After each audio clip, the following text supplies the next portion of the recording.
Syekh Ahmad Syautut, di Al-Imam Al-Akbar Muhammad Syautut, beliau mengatakan asy-syari'atu hiya an-nuzum allati syara'aha Allahu aw syara'a usulaha liya'khudhal insana biha nafsahu fi alaqatihi bi rabbih wa alaqatihi bi akhihi al-muslim wa alaqatihi bi akhihi al-insan wa alaqatihi bil kauni wa alaqatihi bil hayah. Jadi Syekh Muhammad Syautut menyebut begini, syariah itu adalah an-nuzum. Nuzum itu jamak dari nizam, jamak taksir. Jadi kumpulan aturan, sistem yang syara'ahallahu, yang Allah telah syariatkan nuzum itu, au syara'a usulaha, atau syariatkan usulnya, pokok-pokoknya, liya'khudan nasu biha nafsahu, agar manusia mengambil syariah itu bagi dirinya fi alaqatihi bi rabbih, dalam konteks hubungannya dia dengan Tuhannya, wa alaqatihi bi akhihil muslim, hubungan dia dengan saudaranya sama muslim, wa alaqatihi bi akhihil insan, dan hubungannya dengan saudaranya sesama manusia, non muslim maksudnya, wa alaqatihi bil kaun, interaksinya dengan alam semesta, wa alaqatihi bil hayat, dan interaksinya dengan kehidupan. Nah, ternyata ta'rif Syekh Muhammad Syautut ini mirip-mirip dengan ta'rif yang dirumuskan oleh Al-Alama Syekh Taqiyuddin An-Nabhani dalam kitab Nizamul Islam. Beliau mengatakan, cuma beliau memasukkan dalam ta'riful Islam. Jadi, al-Islamu huwa ad-dinul ladzi anzalahu Allahu ala sayyidina Muhammadin sallallahu alaihi wasallam. Jadi Islam itu adalah ad-din, agama. Sebenarnya bukan agama, kalau agama itu terlalu spesifik ke spiritual. Jadi agama sekaligus ideologi, mabda yang Allah turunkan kepada pemimpin kita Nabi Muhammad SAW, bitanzimi alaqatil insan bi khaliqihi, untuk mengatur urusan manusia dengan Tuhannya, dengan penciptanya, wa bi nafsihi, dengan dirinya sendiri, wa bi ghairihi min banil insan, dan interaksinya dengan selainnya, yakni dari kalangan anak cucu Nabi Adam alaihissalam, manusia. Jadi ini mirip. Nah, itu syariah. Nah, ini takrif. Kalau kita bagankan ya seperti ini, yaitulah Islam, yaitulah syariah. Jadi kalau disebut syariah itu sebenarnya mencakup akidah. Kalau kita lihat takrif tadi ya, coba Anda lihat tadi, takrif tadi itu fi alaqatihi bi rabbih, itu kan konteksnya akidah. Jadi ketika kita ngomong ingin syariah, itu bukan berarti syariah dalam diskursus kajian pembedaan antara akidah, syariah atau ya dan tasawuf gitu. Tapi syariah yang kita maksud itu ya Islam itu gitu maksudnya. Kita menginginkan syariah itu maksudnya Islam itu. Kita kalau apa kita paham. Nah, jadi dari itu tadi lalu muncul ini. Antum sudah paham semua ya, saya sudah akan rincikan. 3 itu. Nah, ada 3 dimensi kalau istilah satu contoh itu. Ada dimensi 1 yakni alaqah insan bi khaliqihi, Allah Ta'ala. Nah, itu katanya apa? Akidah, ibadah. Kemudian binafsihi, diri sendiri, umat, malbusat, akhlak. Kemudian dengan min bighairihi min banil insan, yaitu muamalah, hukubah. Nah, di sana ada sistem ekonomi, politik, pendidikan dan seterusnya. Nah, ini insyaallah sudah. Nah, yang paling penting itu sebenarnya ketika ngisi dakwah itu menurut Al-Fakir ya, itu adalah mengapa syariah itu wajib diterapkan. Karena kita inginnya kan objek dakwah, mad'u itu rindu dengan syariah, ingin menerapkan syariah, bergabung dengan kelompok yang memperjuangkan syariah. Jadi pertanyaan besarnya adalah mengapa sih harus syariah? Gitu. Nah, ini yang perlu kita jawab. Di sini ya banyak alasan saya kira. Tapi di antara alasan paling penting itu 3. Yang pertama adalah penerapan syariah itu adalah konsekuensi iman kepada Allah. Yang tadi sudah kita bahas yang pertama. Yang kedua karena syariah itu menjadi mu'alajatul lil masyakil lil insan. Solusi problem manusia. Jadi manusia itu kan banyak masalah. Maka dan manusia ingin mencari solusi atas masalah. Nah, di sini kasih tawaran solusi. Apa itu? Syariah. Kan gitu. Dan yang ketiga, karena syariah itu jika diterapkan ia akan mendatangkan maslahah, kebaikan, tidak hanya bagi kaum muslimin tapi juga non muslim. Nah, 3 alasan mendasar itu. Ya, dan ini nanti akan menjadi fondasi yang kuat Ya, kita ingin meletakkan fondasi ini, fondasi supaya orang menjadi bagian dari dakwah ini. Nah, 3 alasan penting inilah saya kira yang perlu disampaikan. Tentang konsekuensi dari keimanan, antum bisa kutip surah An-Nisa ayat 65 ini.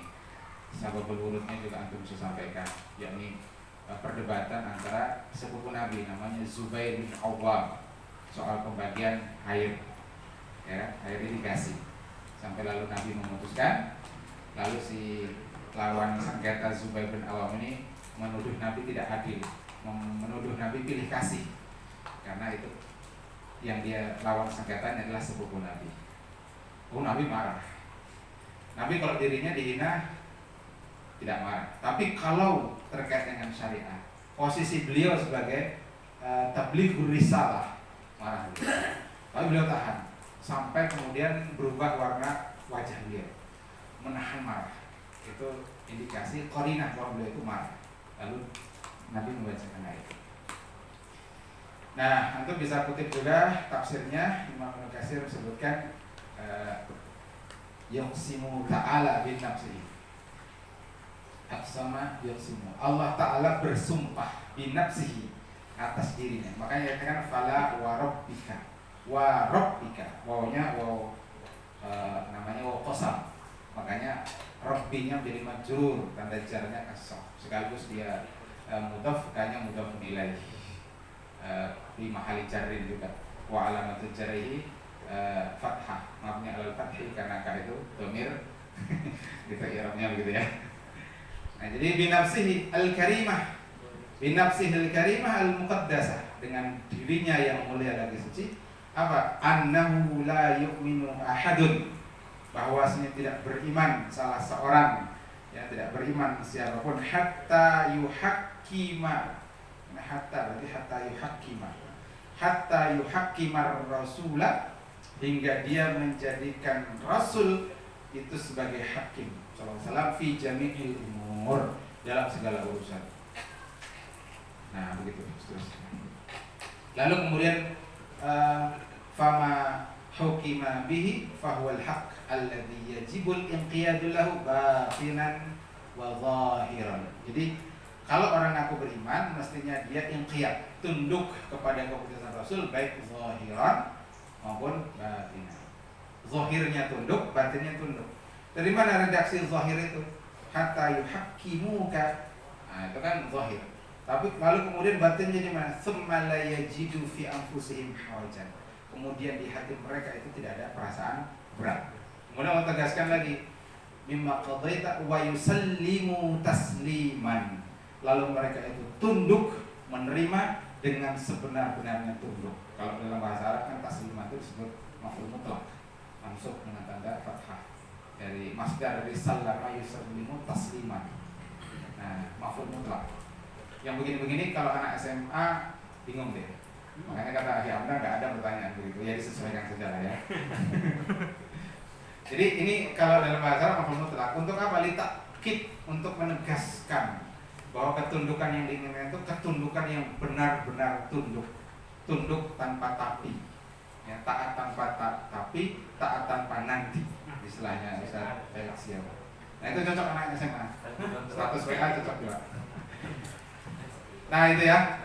Kemudian juga konsekuensi syariah yang lain. Nah, ini menarik. Jadi Imam Ibnu Rajab Al-Hambali dalam kitabnya Lataiful Ma'arif, beliau menyebutkan ini, laisal iman bitamani wala bitahalli walakinnahu bima wuqira fis suduri wa saddaqatul a'mal. Jadi kata beliau, iman itu bukan sekedar angan-angan, atau iman itu bukan sekedar tahalli, memperbagus penampilan, memperbagus sikap. Walakinnahu bima wuqira fis sudur, tapi iman itu adalah takrir, ya, pengakuan di dalam dada, dalam hati, wasadaqatul a'mal, dan itu dibenarkan atau dibuktikan dengan amal perbuatan. Jadi iman itu konsekuensinya adalah amal. Bahkan, nah ini kalau kalangan NU cocok. Untuk mengutip karangan Syekh Hasyim Hadratus Syekh Hasyim Asy'ari, beliau lagi disebut. Judul kitabnya Adabul Alim wal Muta'allim, adab seorang alim, orang berilmu dan pelajar, pesantri. Apa kata beliau? At-tauhidu yujibul iman. Tauhid itu mewajibkan adanya iman. Faman la imana lahu la tauhida lahu. Siapa yang tidak ada iman pada dirinya, maka tidak ada tauhid. Jadi rukun tauhid itu iman. Iman tadi sudah kita bahas, tasdiqul jazim, mutabiq dari waqi' an dalilin. Kemudian beliau mengatakan wal imanu yujibus syariah. Orang yang beriman itu mengharuskan terikat dengan syariah. Faman la syari'ata lahu la imana lahu. Siapa yang tidak taat pada syariah, tidak menerapkan syariah, berarti tidak ada iman pada dia. Wala tauhida lahu. Kalau tidak ada iman berarti tidak ada tauhid. Wasyari'atu tujibul adab. Dan syariah itu mewajibkan adanya adab. Mungkin ada pertanyaan, apa beda adab dengan akhlak? Kalau akhlak kan jelas, hukum syara. Kalau adab itu ya, dia bisa jadi sesuai hukum syara atau sesuatu yang secara uraf itu dipandang baik. Itu ada. Kadang-kadang nggak ditemukan dalil khusus, tapi karena dipandang baik oleh mayoritas masyarakat Islam, lalu dia dianggap sebagai adab yang baik. Karena nggak ada dalilnya.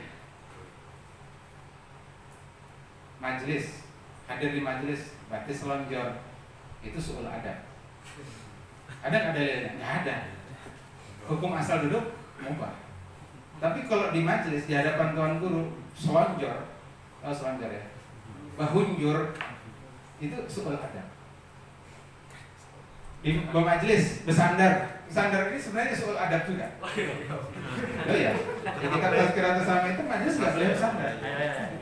Mau ada sandarannya? Ya, kita ada sunnah guru. Sandal kita rambutnya. Mohon maaf. Di tazkiratus sama juga disebut kalau mau duduk, duduklah kalau di majelis ilmu ya, duduklah seperti duduknya Jibril alaihissalam ketika ketemu Nabi, nanya tentang iman, Islam, ihsan. Itu duduk seperti duduk iftirash. Duduk iftirash ya, duduk di antara dua sujud, bersambok lintuhut. Nah itu yang paling adab. Makanya di majelisnya tuan guru siapa yang dari Al-Banjari yang di Bogor, Malaysia, Syekh Nurul Marbu, daurah di sana 5 jam duduk seperti itu. Karena itu yang dianggap paling adab. Karena kalau itu ada rujukannya tadi berdasarkan hadis Nabi. Memang isyarat. Itu tidak secara zahir menyebutkan begitu, tapi malaikat Jibril melakukan itu. Tidak mungkin yang dilakukan Jibril itu sesuatu yang tidak baik. Makanya di kitab-kitab Madzhab Syafi'i duduk paling afdal itu adalah duduk iftirash. Nah, duduk baik di majelis maupun di luar majelis, lebih-lebih dalam majelis itu paling afdal duduk iftirash. Karena itulah duduk yang diperintahkan Nabi di dalam sholat. Ada bersila di sana. Bersila itu nomor 2. Nah itu bersila. Tapi mohon maaf, kalau antum majelis mohon maaf duduk seputing batas dianak di atas lintuh. Itu suul adab. Tapi kalau di hadapan imperialis penjajah boleh. Antum lihat duduknya Ki Haji Umar Said Cokroaminoto, host Cokroaminoto kan duduknya begini, ya kan? Ini nyontohan ya, bukan suul adab ya. Itu duduk yang beliau gunakan dalam konteks menantang Belanda. Jadi jangan tiru-tiru Ki Haji host Cokroaminoto ketika antum hadir di majelis ilmu. Itu duduk menantang Belanda. Gitu. Jadi itu contoh ya, adab tentang duduk. Nah makanya memang kita ini perlu lah ya mengkaji kitab ta'lim muta'alim yang saya masih atau ada lagi kalau yang anak kajikan di MDM dan di PAD itu tazkiratus sami, dia lebih lengkap, ada adab alim, ada adab muta'alim. Kalau ta'lim muta'alim itu khusus adab murid terhadap guru, tapi guru terhadap murid itu juga ada adabnya kan. Nah itu kalau di kitab tazkiratus sami dibahas. Nah itu dan seterusnya. Jadi adab itu memang tidak ada dalil khusus. Kalau akhlak dia memang hukum syarat. Maka adab ini kadang-kadang untuk satu komunitas dengan komunitas lain bisa jadi berbeda. Ya, karena dia contoh nggak ada uruf. Dan kalau kita rujukan ke dalil sebenarnya ada. Jadi ada sebenarnya bukan hadis ini tapi asar dari Imam Mas'ud. Imam Mas'ud mengatakan begini, ra'al muslimuna hasanan apa yang dipandang baik menurut orang-orang beriman, fahuwa hasan indallah, maka itu baik di sisi Allah. Tapi muslim yang seperti apa, ya gitu kan. Sering itu dijadikan dalil untuk ini, kalau ada muhakkamah, padahal itu bukan hadis Nabi, itu asar dari Abdullah bin. Sampai begini loh, di Martapura itu, ini ada dapat cerita langsung nih. Ini mohon maaf ya agak melenceng sedikit. Cerita langsung dari pelaku sejarah, Ustaz. Saya itu pernah menghadiri akad nikah, ulun itu jadi saksi nikah. Nah, yang menikahkan guru Wildan. Jarsidin, saksi dari pihak perempuan kuterima, saksi dari pihak laki-laki kutolak. Nah, sidin yang bagi saya ini saksi dari pihak laki-laki. Kenapa kutolak? Karena pakai selawat panjang. Karena berselawat di Martapura ini, berselawat itu suul adab, tidak muru'ah. Dan tidak muru'ah itu termasuk yang menggugurkan adalah. Kan adalah itu satu, meninggalkan dosa besar, meninggalkan dosa kecil, tidak sering melakukan dosa kecil, kemudian menjaga muru'ah. Jadi sini itu dianggap gugur muru'ah, gugur adalah. Sementara syarat saksi nikah harus orang yang adil. Makanya kita ini perlu merenung juga, adalah saksi-saksi kita ini adil tidak gitu. Kalau sudah terlanjur ya nikah lagi lah gitu, cari yang adil nanti. Angkat ulang. Tapi itu di Martapura lah, tidak berlaku di Banjarmasin. Kalau di Banjarmasin itu selawat panjang ada apa? Ada kopi habis selawat. Nah, itu masalah. Ya. Jadi kalau lanjutkan tadi lah, faman la adaba lahu la syari'ata lahu. Jadi ini kalau satu slide ini mau dibikin 2 jam bisa, dibikin 2 menit juga bisa. Faman la adaba lahu la syari'ata lahu. Siapa yang tidak ada adab berarti tidak ada syariat. Wala imana lahu wala tauhida lahu. Siapa yang tidak ada la imana lahu wala tauhida lahu. Yang tidak ada iman berarti tidak ada tauhid. Memang kalau belajar adab ini kita belajar ke kaum Tuhan. Nah, belajar kaum Tuhan. Jadi ini cerita lah dari sini. Waktunya sisa 8 menit. Allahu Akbar. Kejar-kejar waktu saja. Kayak dikejar-kejar singa. Jadi waktu mendatangi guru Khairudi, alumni Pamanggih tadi.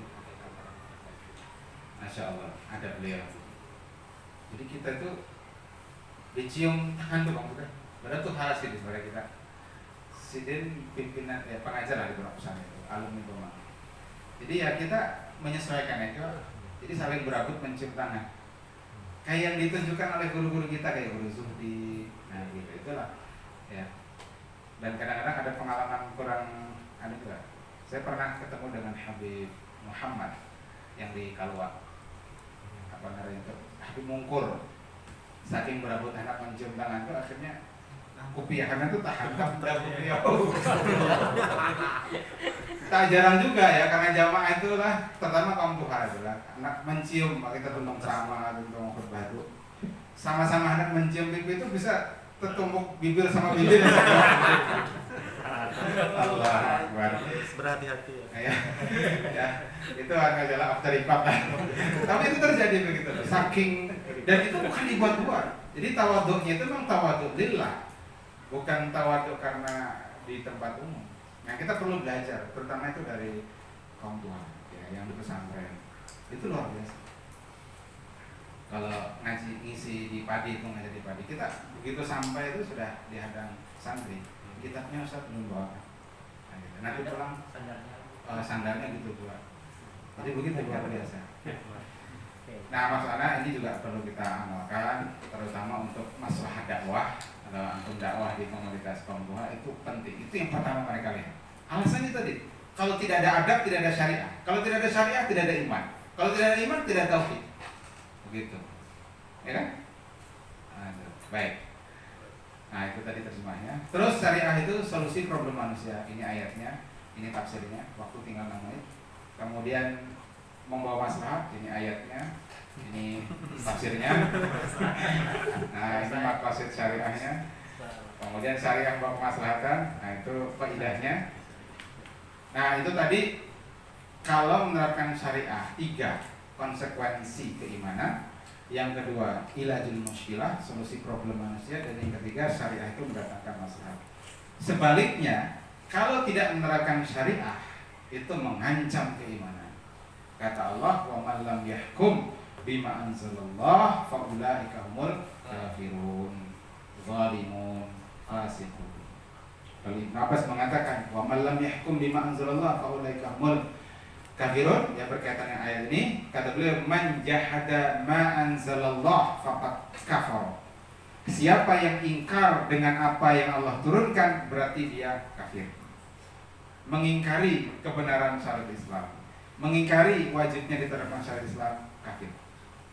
Wa man aqarra bihi wa lam yahkum, siapa yang mengakui syariat Islam, mengakui hukum Allah, wa lam yahkum, tapi dia tidak berhukum, fahuwa zalimun fasikun. Kemungkinannya dia itu kalau tidak zalim fasik.